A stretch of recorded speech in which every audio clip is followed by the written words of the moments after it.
कई लोगों का ये प्रश्न आया है कि पितरों की मावस कैसे निकालते हैं, क्या भोग देते हैं, कैसे भोग देते हैं, वो विधि बताइए, वो तरीका बताइए। तो आज मैं आपको अमावस्या पर पितरों का भोग कैसे दिया जाता है उसके बारे में पूरी जानकारी डिटेल के साथ मैं आपको बताने जा रही हूँ। ध्यान से इस वीडियो को सुनिएगा। पहले तो मैं बता दूं कि पितरों की जो पूजा है वो सभी के घरों में उनके परंपरा के हिसाब से होती है। कोई अपने पितरों को लड्डू का भोग लगाता है, कोई स्नान कराता है, तो कोई अपने घर में पितरों के थान बनाते हैं जिनको वो डेली स्नान कराते हैं, पूजा करते हैं। या फिर कोई अमावस्या के या पूर्णिमा के दिन ही पितरों को स्नान कराते हैं। हमारे घर के जो पितृ हैं उनका बहुत बड़ा रोल होता है हमारे घर में, हमारे घर की बरकत के लिए। साथ ही जैसे संतान उत्पन्न होना, वंश को आगे बढ़ाने के लिए लड़के होना, इन सभी में हमारे घर के पितृ आगे रहते हैं। जिसके घर में पितृ प्रसन्न होते हैं तो उसे इस प्रकार की दिक्कतें बिल्कुल नहीं होती। जैसे लड़कियां ही लड़कियां होना, लड़का नहीं हो रहा है, या फिर काम धंधा उसका बहुत बढ़िया चल रहा है, यानी कि रंग से राजा बनाने का जो कार्य है वो हमारे पितृ करते हैं। जो अपने पितरों को प्रसन्न रखता है उनके पितृ हमेशा उनके साथ रहते हैं और उसे किसी भी प्रकार की परेशानी हो उसे तुरंत दूर करते हैं। यहाँ तक कि भूत प्रेत की बाधा को नहीं आने देते वो आपके पितृ। एक तरीके से ये कह सकते हैं कि हमारे जो पितृ हैं वो हमारे लिए एक रक्षा कवच का कार्य करते हैं। अगर वो रक्षा कवच हटता है तो बहुत सारी बीमारियां, बहुत सारी नकारात्मक शक्तियां हमारे घर को घेर लेती हैं। तो बहुत ज़रूरी है पितरों को मनाना। आपको मैं बता दूं कि देवलोक से भी ऊपर पितृलोक का स्थान बताया गया है। चाहे वो भगवान राम हो या भगवान कृष्ण या भगवान शिव, सभी ने पितरों को मनाया है, उनकी पूजा अर्चना की है। अमावस्या एक ऐसा दिन होता है जो पितरों का, जिस दिन वो पितृलोक से अपने घर आते हैं, उस घर में आते हैं जिसमें जिसके जिसके वो पितृ होते हैं, और उस घर में अपना भोग प्रसाद ग्रहण करते हैं।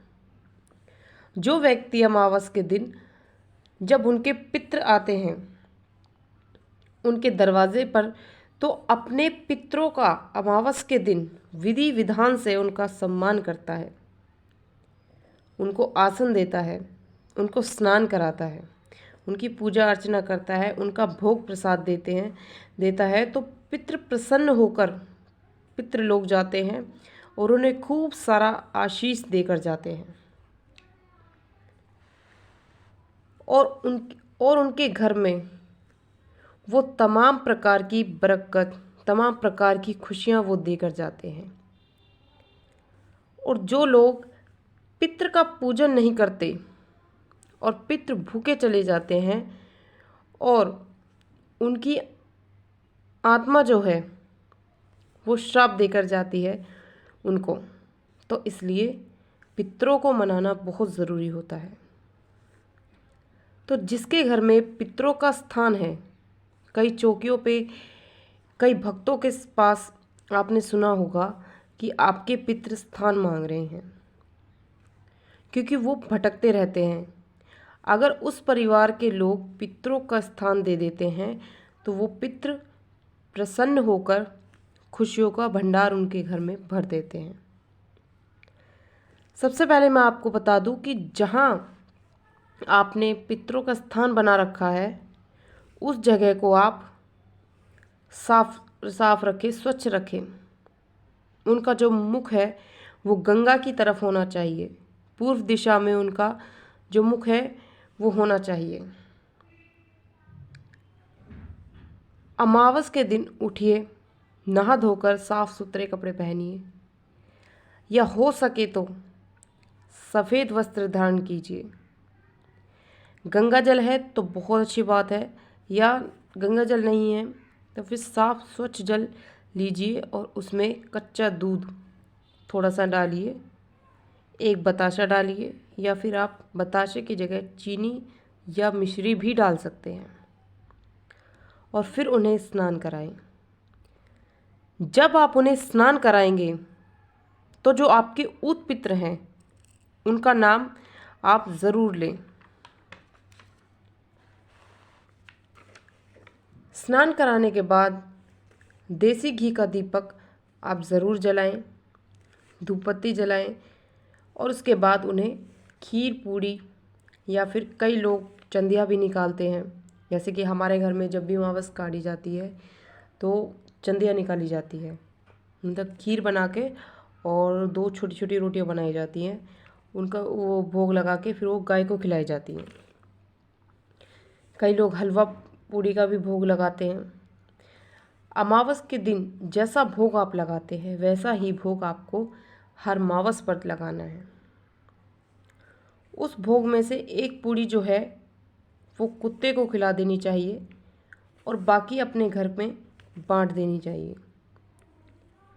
अगर आप अग्यारी पर भोग देते हैं या फिर आप अग्यारी पर भोग देना चाहते हैं तो आप अग्यारी पर भी भोग दे सकते हैं, पर जहाँ उनका स्थान है वहाँ आपको भोग ज़रूर रखना है। जो आपने 5 पूड़ी रखी हैं उनमें से आप थोड़ी थोड़ी पूड़ी का टुकड़ा तोड़कर अग्यारी पर भोग लगाएं और पानी की छींटे लगाएं। उनके स्थान पर 1 गिलास पानी ज़रूर रखें। आप जो भोग लगाते हैं, जैसे कि जो भी, जैसे खीर पूड़ी है या फिर हलवा पूड़ी है या फिर जो भी भोग आप लगाएं, तो उसमें से जैसे आप 5 पूड़ी निकाल देते हैं, ठीक है, तो उसमें अगर आप खीर और चंदिया निकाल रहे हैं तो वो आप अलग रख देते हैं। चंदिया का जो थोड़ा सा भोग लगा के वो आप गाय को खिला दें, और जो बची हुई खीर है वो सिर्फ जो आपके घर में है, मतलब जैसे आपके मम्मी हो गए, पापा हो गए, और जैसे भाई बहन हो गए। अगर बहन की शादी नहीं हुई है तो आप वो प्रसाद उनको दे सकते हैं, वरना अगर आपकी बहनों की मतलब शादी हो चुकी है तो कहा जाता है कि उनके मतलब देवी देवता और पितृ अलग हो जाते हैं, तो आप उनको वो ना दें। बाकी आप मतलब दे सकते हैं घर में सभी को, जैसे भैया भाभी हो गए, मम्मी पापा हो गए, भाई हो गया, और उनको दे सकते हैं आप। तो खीर का भोग आप लगाएं और बाकी जो प्रसाद है वो आप घर में बांट दें। तो दोस्तों, आशा करती हूँ आप सबको कि वीडियो बहुत पसंद आई होगी। वीडियो अगर पसंद आई हो तो प्लीज़ लाइक शेयर सब्सक्राइब ज़रूर करना, और अगर आप हमारे चैनल पर नए हो तो प्लीज़ हमारे चैनल को सब्सक्राइब कर लीजिए, ताकि जो भी मैं वीडियो डालूँ उसकी नोटिफिकेशन सबसे पहले आप तक पहुँचे। जय माता दी।